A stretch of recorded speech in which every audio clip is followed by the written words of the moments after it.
नमस्कार दोस्तों, स्वागत है आपका साइट फॉर वर्ल्ड के ऑफिशियल लर्निंग प्लेटफॉर्म पर, जहां स्टूडेंट्स और जॉब सीकर्स के लिए करियर, टेक्नोलॉजी और प्लेसमेंट से जुड़ी इंडस्ट्री ओरिएंटेड और प्रैक्टिकल नॉलेज दी जाती है। अगर आप अपनी स्किल्स को नेक्स्ट लेवल तक ले जाना चाहते हैं तो आप बिल्कुल सही जगह पर आए हो। चलिए शुरू करते हैं आज का इम्पोर्टेंट सेशन। नमस्ते दोस्तों।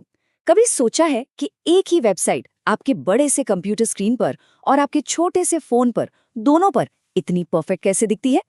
देखिए, ये कोई जादू नहीं है, ये है रिस्पॉन्सिव डिजाइन का कमाल। और आज हम इसी के पीछे का राज जानने वाले हैं। हम सब ने ये एक्सपीरियंस किया है ना? लैपटॉप पर एक वेबसाइट एकदम शानदार दिखती है और जैसे ही उसे फोन पर खोलो, सब कुछ टूट जाता है। टेक्स्ट इतना छोटा कि पढ़ नहीं सकते, इमेज कहीं और ही जा रही हैं। बहुत फ्रस्ट्रेटिंग होता है ये।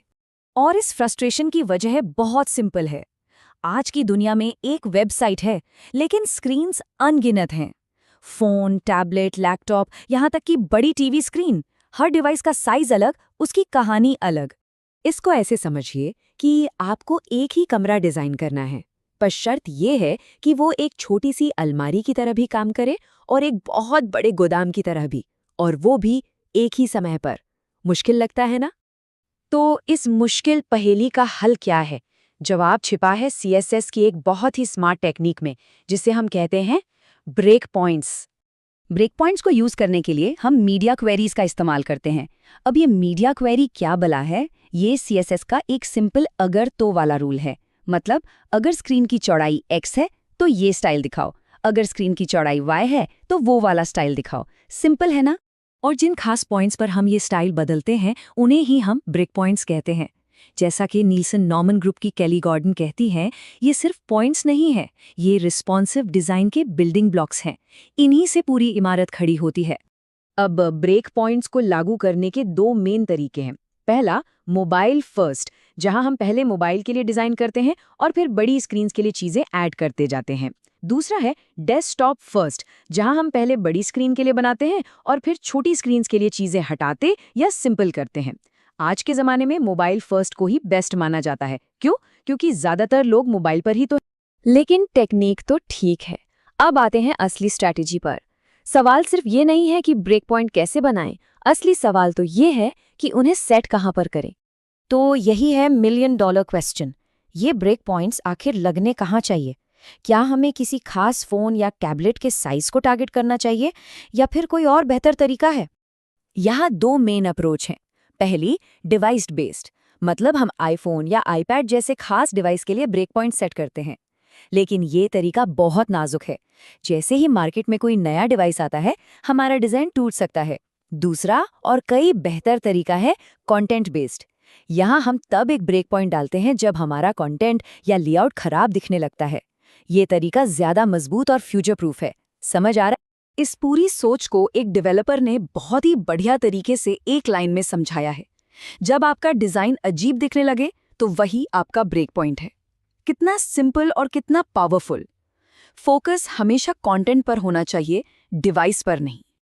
और अब कहानी और भी इंटरेस्टिंग होने वाली है। अगर आपको लगता है कि ये सब सिर्फ स्क्रीन की चौड़ाई का खेल है, तो आप गलत हैं। मीडिया क्वेरीज इससे कहीं ज्यादा स्मार्ट हैं। सोचिए, एक मीडिया क्वेरी ये भी चेक कर सकती है कि आपने फोन सीधा पकड़ा है या टेढ़ा, आप टच स्क्रीन यूज कर रहे हैं या माउस, यहाँ तक कि आपने डार्क मोड ऑन किया है या नहीं। ये डिजाइन को सच में इंटेलिजेंट बना देता है।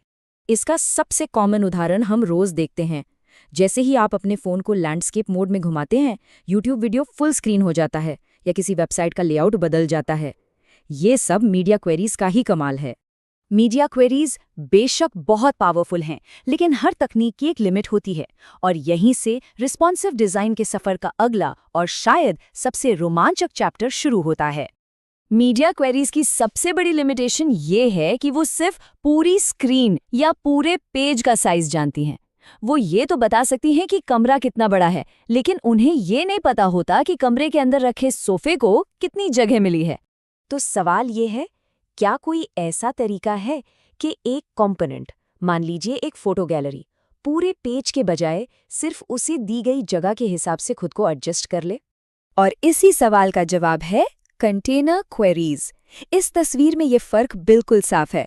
लेफ्ट में मीडिया क्वेरी पूरे पेज पर डिपेंडेंट है, लेकिन राइट साइड में कंटेनर क्वेरी के साथ हर कंपोनेंट अपनी खुद की जगह के हिसाब से मैजिक की तरह बदल रहा है।